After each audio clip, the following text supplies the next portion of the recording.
At yun nga mga agulong, may another customer na naman po tayo rito at ipapakabit niya nga po itong gulong na to. 7090 ang harapan at 8090 ang likuran mga agulong. Ang kanyang mags naman po ay pang Raider. Pinarepaint na nga po ito ng may-ari. Talagang napakaganda po ng kinalabasan ng pintura na ito. 2.7 nga po ang halaga nitong dalawa na pagpapapintura ng ating customer. Parang isang chameleon blue mga idol. Nagbabayulit po yan pag nasinagan ng araw. Dumako na nga po tayo rito mga kagulong sa ating pag i-install nito. Nilalagyan ko po ng sapin pag mga bagong pintura, lalong lalo na pag talagang mags pa lang po ang i-install natin, para maiwasan po natin ang pagkakagasgas ng kanyang mags mga idol. Dito sa pagkakataong ito mga idol, talagang hindi natin maiiwasan, minsan nagkakaroon tayo ng failure or pagkakamali mga idol. Yan, pamontage muna po tayo rito sa napagandang, pag nasisinagan ng araw yan, nagkukulay violet mga idol. Dumako na nga po tayo rito mga idol sa kanyang gulong 1990 at by 17. Isang champion. Made in Thailand to mga idol. Napakasulit nito. Pang style po ito ng gulong niya, pang circuit mga idol. Bilog na bilog, wala pong kantuan. Kung mapapansin nyo yung mga ibang brand ng gulong, may mga kanto po. Ito po ay pabilog. Yan, tingnan natin. Napakaganda po ng champion. Baka naman. Sa pag-i-install nito mga agulong, make sure natin yung rotation ng kanyang gulong nasa tamang posisyon. Dito naman, talagang minsan mga idol, ito, iniwan kasi ng customer natin to na bumili siya ng pito dahil wala tayong pito. Napansin nyo po, ay kumilos ang ating mags dyan.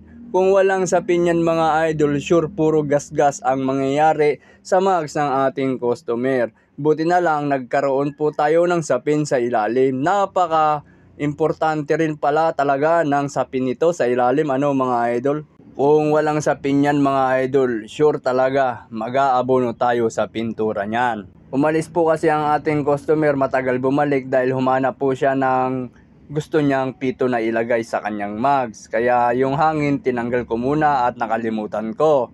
Kung walang sapin ang ilalim, nga tayo dyan mga idol. Buti na lang nagkaroon tayo ng sapin sa mga ganitong mags. At yan mga kagulong, ganda po talaga ng gulong ng champion mga idol. Bilog na bilog po yan pag hinangina natin. At napakaganda, parang pang circuit na circuit ang datingan ng kanyang mags ngayon mga idol, ng pang reader ng ating customer. Silip muna tayo rito sa pabilog na goma na yan mga idol. Ang ganda po talaga, ang kanyang pintura ay talagang ginastusan ng may-ari ito. Yan. Nung pinakabaklas sa akin ito mga idol nung una, hindi wala pa siyang pintura. Naku po, ang pangit ng mags na yan. Ngayon, napaka-pogi na at napakaganda. Sa mags talaga, mga idol, ang nagpapaganda rin yung mga bagong pintura. At talagang gagastusan mo nga lang siya. Dumako na nga po tayo rito mga idol sa pangharapang bahagi. 7090 po ang gulong nito mga idol. Talagang ang ating tire machine dyan, hindi po umaabot yung pinaka-dock head niya.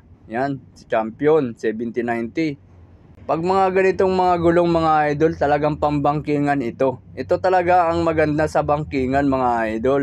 Yung circuit type. Ang kanyang rotation pasalungat mga idol pagdating dito sa harapan. Maraming salamat nga po pala sa ating mga new followers, old followers, top fan, rising top fan, sa mga nag-share ng aking upload. Lubos po akong nagpapasalamat sa inyong lahat. At i-install na nga po natin ito mga agulong ng kamay-kamay lamang. Sa mga ganitong mga pan-tubeless na ating ginakabit dito, ay hindi po na natin sinisikwat ito. Press lang po ng kamay at may install po natin na ganun na lamang.